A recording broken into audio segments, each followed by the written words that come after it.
का शारदा एवं ज्योतिर्पीठ के जगत गुरु शंकराचार्य भगवान।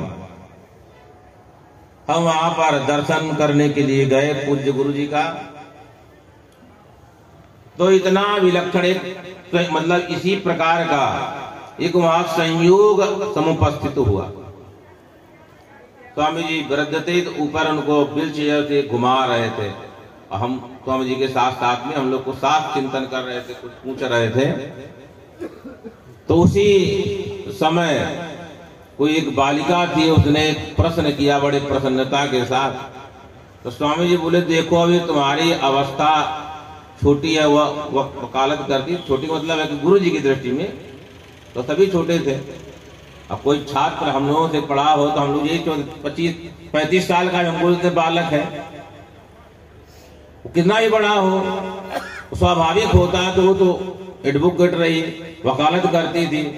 तो कहेगी अभी तुम छोटी हो, तुम्हारे माता पिता कहेंगे हम विवाह नहीं करेंगे। इस प्रसंग में उसने कुछ पूछा तो कहे देखो अभी छोटी हो, अभी थोड़ा अपने आप में गंभीरता से विचार करो। और बड़े समझ बहुत अद्भुत गुरु जी थे। तो उसी प्रसंग में बोले देखो आजकल कैसे कितनी ये भक्त भी है और सब कुछ बताया। तो उस बारे कहे तो हमने कुछ कहा तो कहे देखो होती क्या, बच्ची बहुत सुंदर है उन्हें स्वभाव से।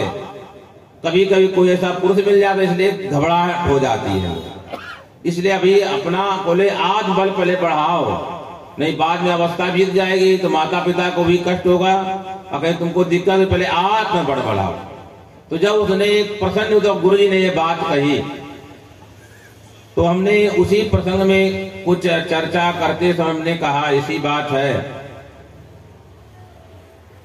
हमने कहा जो उन्होंने कहा कुछ पढ़ने लिखने की चर्चा है तो हमने उस समय अवसर मिला। हमने कहा स्वामी जी हमने यह शास्त्रों में है कि वेद वेदांत जो वेदांत है उसमें सबका अधिकार नहीं है। तो उन्होंने कहा तो है। तो उन्होंने कहा, हमने कहा यदि कोई बालिका साध्वी पढ़ती है तो क्या होगा। तो पूज्य स्वामी जी कहेगी कोई दिक्कत नहीं है। तो हमने कहा अदृष्ट, आपने प्रसंग में लाया, हमने कहा अदृष्ट होगा कि नहीं होगा। तो इतना सुंदर उत्तर है कि वेदांत अदृष्ट के लिए होता ही नहीं है। वेदांत तो दृष्ट आत्म साक्षात कराता है। इसलिए यहाँ अदृष्ट की यदि बात होती तो अधिकारिता की बात आती। इसका वेदांत का तो प्रत्यक्ष फल है आत्म साक्षात, अर्थात जो उपनिषद भाग वेदांत जिस कहलाता है वो अदृष्टार्थक नहीं है। कर्मकांड भाग अदृष्ट कराएगा, उपासना से लोकांतर की प्राप्ति होगी। परंतु वेदांत का जो अध्ययन है वो आत्मबोध कराता है, वो आत्मा को किसको प्रत्यक्ष नहीं है। अहम अस्मि मैं हूं कौन नहीं जानता। यदि अदृष्ट होता तो उसमें एक नियम पद्धति विशेष की आवश्यकता। इतनी उदार महापुरुष पूज्य गुरु जी थे। बड़ा एक में ही उत्तर दे दिए। तो हमने कहा कि अदृष्ट होगा कि अदृष्ट होता ही नहीं।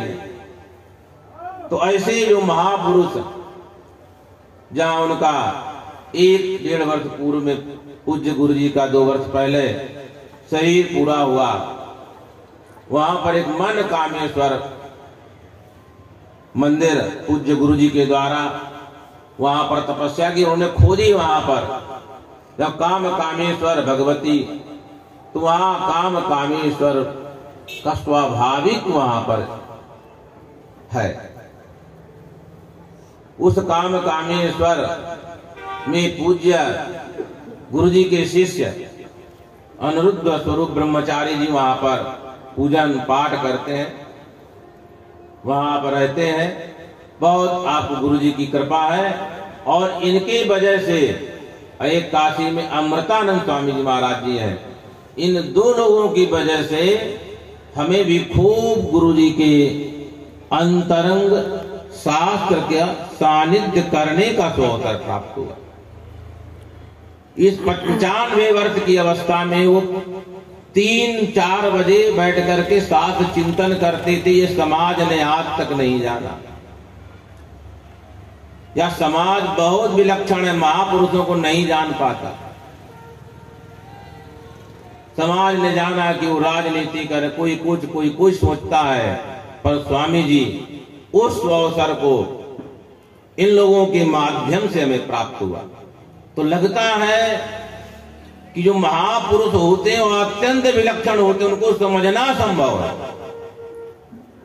जो उस अवस्था में 12 बजे 11 बजे भगवती की चतुर संध्या करे और 3 बजे बैठ करके 4 बजे शास्त्र चिंतन करे, तो भगवान का ही स्वरूप है, वो अन्य स्वरूप हो ही नहीं सकता है।